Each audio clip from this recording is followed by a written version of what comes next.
Telugu YouTube ఛానల్లో మీ వ్యాపార ప్రకటనల కోసం 9154949554 కి కాల్ చేయండి. ఆంధ్రప్రదేశ్ ముఖ్యమంత్రి చంద్రబాబు నాయుడు శ్వేతపత్రాల విడుదలపై దృష్టి సారించారు. ఇప్పటికే పోలవరం ప్రాజెక్టు స్థితిగతులపై శ్వేతపత్రం విడుదల చేశారు.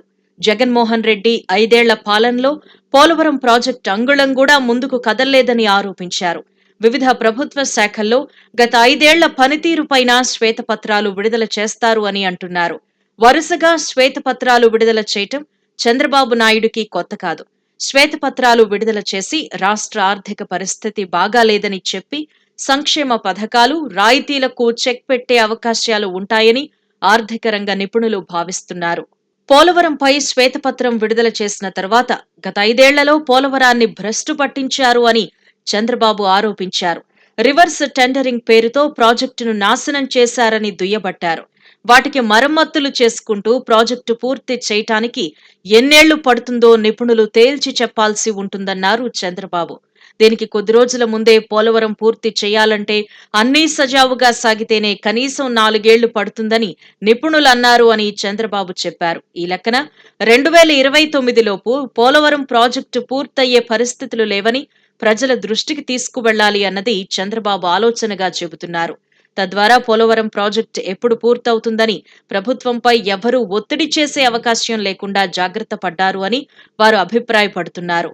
శ్వేతపత్రాలు విడుదల చేయటం అనేది చంద్రబాబు గతంలోనూ చేశారు. 90లలో ఎన్టీఆర్ను గద్దెదింపి ముఖ్యమంత్రి అయిన చంద్రబాబు నాయుడు ఎన్టీఆర్ పథకాల విధానాలు యథాతథంగా అమలు చేస్తామని హామీ ఇచ్చారు. అయితే అవి అమలు చేస్తే ఆర్థికంగా ఇబ్బందులు పడాల్సి వస్తుందని చంద్రబాబు భయపడ్డారు.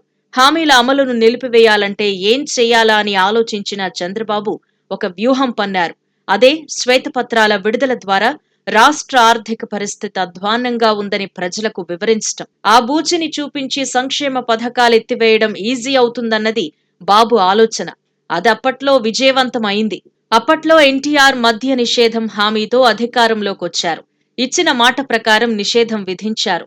నిషేధాన్ని ఎత్తివేయాలనుకున్న చంద్రబాబు నాయుడు శ్వేతపత్రాలతో రాష్ట్రం దివాళా తీసే స్థితిలో ఉందని వివరించారు. దాన్ని చూపి ఇక మద్య నిషేధం ఎత్తివేస్తేనే కాని ఆదాయం పెరగదని అన్నారు. దాంతో పాటు నిషేధం ముసుగులో సంఘ విద్రోహ శక్తులు అడ్డగోలుగా అక్రమాదాయాలు సంపాదిస్తూ మద్య నిషేధానికి తూట్లు పొడుస్తున్నారని అన్నారు. ఈ కారణాలు చెప్పి మద్య నిషేధం ఎత్తివేయటమే మంచిదని నిపుణులు సూచించినట్లు చెప్పారు. మొత్తం మీద నిషేధం ఎత్తివేశారు.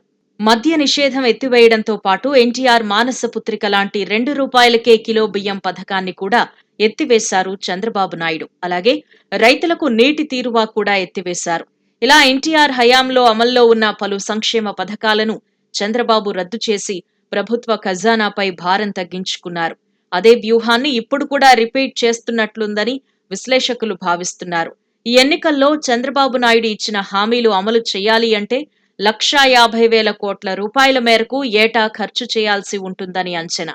కర్ణాటకలో కాంగ్రెస్ పార్టీ ఇచ్చిన 6 గ్యారంటీలను చంద్రబాబు ఈ ఎన్నికల్లో హామీగా ఇచ్చారు. మహిళలకు ఆర్టీసీ బస్సుల్లో ఉచిత ప్రయాణంతో పాటు అమ్మఒడి పథకాన్ని ఇంట్లో ఎంతమంది పిల్లలుంటే అంతమందికి అమలు చేస్తామన్నారు. రైతు భరోసా కింద 20,000 ఇస్తామన్నారు. ఇంకా చాలా హామీలిచ్చారు. ఇప్పుడు శ్వేతపత్రాలు విడుదల చేసి రాష్ట్ర ఆర్థిక పరిస్థితి ఇంత దారుణంగా ఉందని తాము ఊహించలేదని, జగన్మోహన్ రెడ్డి చేసిన డ్యామేజ్కి రిపేర్ చేయాలంటే చాలా కాలం పడుతుందని, అంతవరకు అందరూ ప్రభుత్వానికి అండగా నిలవాలని చంద్రబాబు విజ్ఞప్తి చేసే అవకాశాలు ఉన్నాయి.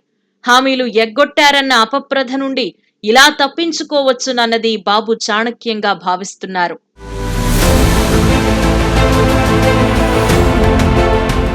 Please subscribe to KTV Telugu. KTV Telugu. KTV Telugu. KTV Telugu channel.